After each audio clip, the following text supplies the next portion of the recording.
The rain poured down in sheets, hammering against the windows of Maria's small home. She sat curled on the couch, one hand resting on her swollen belly, the other clutching her phone. Daniel had promised to be back soon with her favorite chicken soup.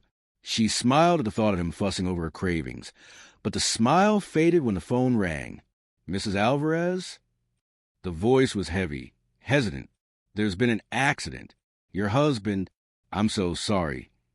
The word shattered her world. Maria dropped the phone, her cries echoing through the empty house. She was 9 months pregnant. Her mother had died years ago, and she had no siblings. The silence of the house pressed down on her like a weight. She was about to bring life into the world, yet death had stolen her partner. Days blurred into nights. She barely ate, barely slept. The baby kicked inside her, reminding her she couldn't give up, but fear consumed her. How could she raise a child alone? Who would help her when the contractions came? Then, one evening, a knock rattled the door. Maria opened it to find a man she hadn't seen in years. Her father. His hair was grayer, his face lined with regret. They had been estranged since her teenage years, reunited only briefly at her wedding.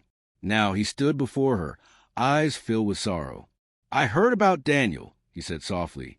"I know I wasn't there for you before, but I want to be here now. Please let me help." Maria hesitated. Old wounds burned in her chest. But as if fate had decided, her contractions began that very night. Her father rushed her to the hospital, holding her hand through every scream, every tear. Hours later, her son was born, a fragile, beautiful reminder that life continues even in the shadow of loss.